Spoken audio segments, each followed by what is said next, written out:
Radhe Radhe everyone, my Pacific wall में आप सभी का स्वागत है। फ्रेंड्स, आज की वीडियो में मैं आपको दशा माता की व्रत कथा सुनाऊंगी। दशा माता का व्रत चैत्र मास के कृष्ण पक्ष में आने वाली 10वीं तिथि को किया जाता है। दशा माता व्रत की पूजा पीपल के पास बैठकर की जाती है। इस व्रत में एक 10 गांठ का डोरा बनाया जाता है। इस डोरे को हल्दी से रंगा जाता है। इस तरह से हम डोरा तैयार कर लेंगे। डोरा तैयार करने के बाद मैंने डोरे को स्वास्तिक पर रख दिया है क्योंकि डोरा अभी गीला है। हाथ में 10 गेहूं के दाने लेकर हम कहानी सुनेंगे।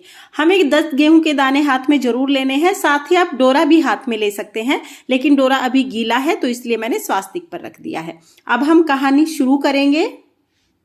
एक राजा था, उसका नाम नल था। उसके दमयंती नाम की रानी थी। एक दिन महल के नीचे एक बुढ़िया आई जो दशा माता का डोरा बांट रही थी और कहानी सुना रही थी। वहां पर बहुत भीड़ लगी हुई थी। सभी औरतें डोरा लेकर जा रही थी। रानी ने ऊपर से देखा और दासी से बोली कि नीचे देखकर आओ, किस चीज की भीड़ लगी है। वह देखकर आई और बोली कि एक बुढ़िया दशा माता का डोरा बांट रही है जिससे धन लक्ष्मी आती है। वह डोरा कच्चे सूत की 10 गांठ का डोरा है और हल्दी से रंगा हुआ है। हाथ में 10 गेहूं के दाने लेकर दशा माता की कथा सुनकर यह डोरा गले में बांधा जाता है। तब रानी ने भी डोरे की पूजा की और गले में बांध लिया। जब राजा बाहर से आए तो देखा कि रानी के गले में डोरा बंधा हुआ है। राजा ने रानी से पूछा कि यह क्या बांध रखा है। रानी बोली, यह दशा माता का डोरा है, इससे घर में धन लक्ष्मी बढ़ती है।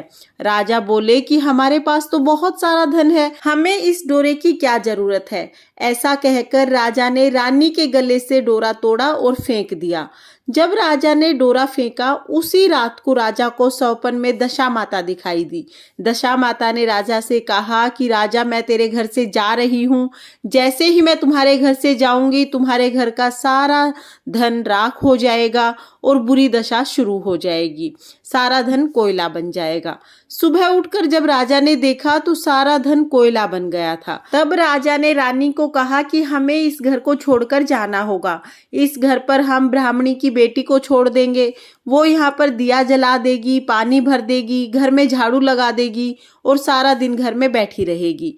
हम किसी दूसरे गांव में या किसी दूसरे नगर में जाकर रहेंगे, वहीं पर अपना पेट पालेंगे। तब वह राजा और रानी घर से निकल लिए। जब राजा रानी तालाब के किनारे पहुंचे तो राजा ने रानी को 2 तीतर लाकर दिए और कहा कि तू इन्हें भून कर रख, मैं नहा कर आता हूँ। रानी ने तीतर भून लिए। जब दोनों खाने बैठे तो भुने हुए तीतर भी उड़ गए। वहां से राजा अपनी बहन के घर गया। बहन ने राजा रानी को पुराने घर में ठहराया। पुराने घर में एक सोने की बर्छी पड़ी हुई थी। राजा रानी ने देखा कि बर्छी जमीन पर पड़ी हुई है और जमीन धीरे धीरे बर्छी को निगल जाती है, यानी कि बर्छी जमीन के अंदर समा जाती है। राजा ने कहा, रानी यहाँ से चलो, नहीं तो चोरी हमारे सिर लग जाएगी। राजा रानी वहां से चल देते हैं। इसके बाद राजा अपने दोस्त के घर जाता है। दोस्त भी राजा को पुराने महल में ठहरा देता है। वहां पर एक नौलखा हार टंगा हुआ होता है। नौलखा हार एक खूंटी पर टंगा था और खूंटी के साइड में ही एक मोर का चित्र बना था। राजा रानी देखते हैं कि जो मोर का चित्र बना हुआ था वह मोर धीरे धीरे उस हार को निगल जाता है। राजा रानी से कहता है कि यहाँ से भी चलो, नहीं तो ये चोरी हमारे सिर लग जाएगी। अब रानी राजा से कहती हैं कि हम किसी के घर नहीं जाएंगे, हम जंगल में चले जाएंगे और लकड़ी काट कर हम अपना पेट पाल लेंगे। राजा रानी जंगल में चले जाते हैं। वहां पर वो एक सूखे हुए बाग में जाते हैं। जैसे ही राजा रानी सूखे बाग में जाते हैं, बाग हरा भरा हो जाता है। बाग का मालिक बहुत खुश हुआ। उसने देखा कि एक स्त्री पुरुष बाग में सो रहे हैं। उन्हें जगाकर बाग का मालिक बोला कि तुम कौन हो, जिनके आने से 12 वर्ष से सूखा हुआ यह बाग भी हरा हो गया। तो राजा रानी ने कहा कि हम मुसाफिर हैं, काम की खोज में आए हैं, यहाँ पर काम करना चाहते हैं। बाग का मालिक बोला, ठीक है, तुम बाग में काम कर सकते हो। बाग की मालकिन ने रानी से कहा कि तुम फूलों की माला बनाकर बाजार में बेच आया करो। राजा रानी दोनों इस तरह से बाग में काम करने लगे। काम करते करते पूरा 1 वर्ष बीत गया। एक दिन बाग की मालकिन कथा सुन रही थी और डोरा ले रही थी। रानी ने पूछा कि आप यह क्या कर रही हैं? तब बाग की मालकिन ने कहा कि मैं दशा माता का डोरा ले रही हूँ और दशा माता के व्रत की कथा सुन रही हूँ। बाग की मालकिन के साथ साथ रानी ने भी दशा माता की कथा सुनी और दशा माता का डोरा लिया, डोरा गले में बांध लिया। राजा ने अपनी पत्नी से पूछा कि यह गले में क्या बांध रखा है, तो रानी ने कहा कि यह वही डोरा है जो आपने तोड़कर फेंक दिया था, इसी कारण से हमारी बुरी दशा शुरू हुई है। दशा माता हमसे नाराज हो गई और हमारे बुरे दिन शुरू हो गए। तब रानी ने कहा कि यदि दशा माता सच्ची हैं तो हमारे पहले वाले दिन लौट आएंगे। उसी रात राजा को सौपन में 2 स्त्रियां दिखाई दी। एक स्त्री ने कहा कि मैं तुम्हारे घर आ रही हूँ, दूसरी स्त्री ने कहा कि मैं तुम्हारे घर से जा रही हूँ। राजा ने दोनों के नाम पूछे तो आने वाली ने अपना नाम लक्ष्मी बताया और जाने वाली ने अपना नाम दरिद्रता बताया। सुबह उठकर राजा ने रानी से कहा कि हमारे बुरे दिन समाप्त हो गए हैं, अब हमें अपने घर चलना चाहिए। राजा रानी दोनों ने बाग के मालिक को बताया कि हम अपने घर जाना चाहते हैं। बाग के मालिक ने बहुत सारा धन दौलत देकर दोनों को विदा किया। वहां से राजा अपने दोस्त के घर पहुंचा। दोस्त ने राजा को नए महल में ठहराया, लेकिन राजा ने कहा कि नहीं, हमें उसी पुराने महल में ठहराओ जहां पहले ठहराया था। जब राजा रानी उस पुराने महल में गए तो वहां जाकर देखा कि जो हार मोर ने निगल लिया था वह हार खूंटी पर टंगा हुआ है। तो राजा ने कहा कि रानी, यह कलंक उतर गया है, मोर ने हार वापस उगल दिया है। उसके बाद राजा अपनी बहन के घर गया। बहन के घर गया तो बहन ने राजा और रानी को नए महल में ठहराया, लेकिन तब राजा ने कहा कि नहीं बहन, हमें उसी घर में ठहराओ जहां पहले ठहराया था।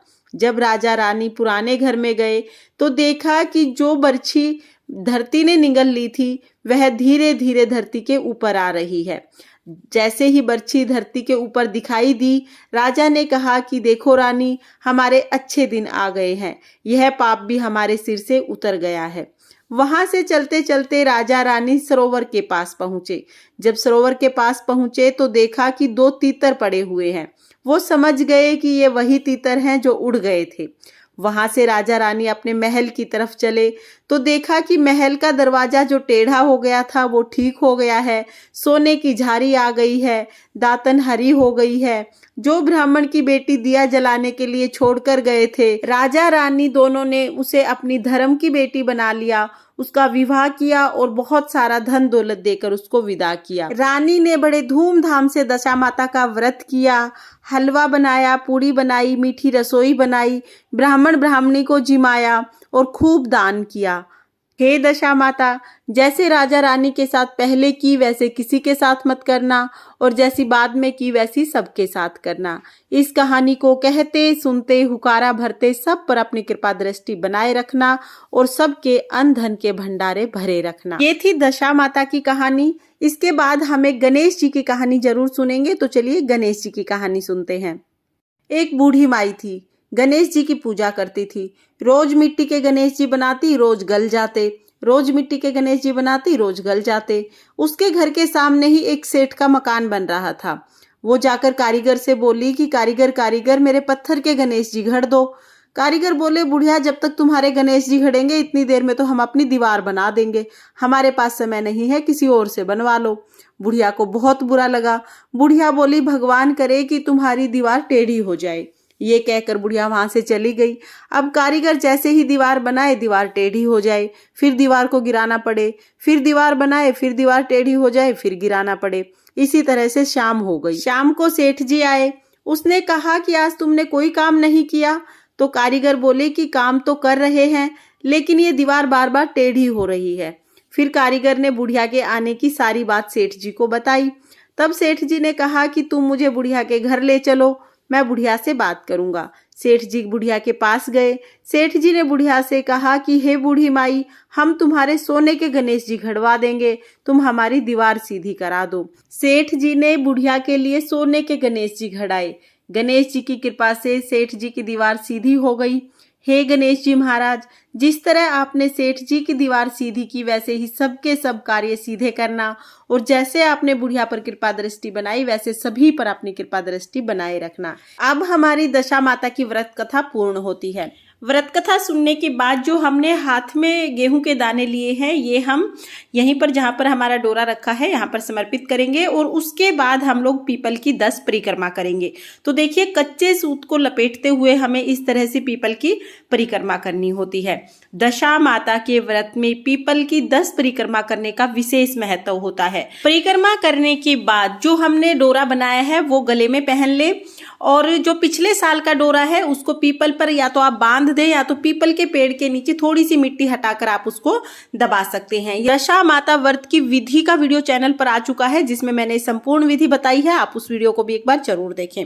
और अगर आपको दशा माता के व्रत की कथा पसंद आई हो तो वीडियो को लाइक करें और चैनल को सब्सक्राइब करें। साथ ही अपने फैमिली फ्रेंड्स के साथ शेयर जरूर करें, हो सकता है कि ये उनके लिए यूजफुल हो।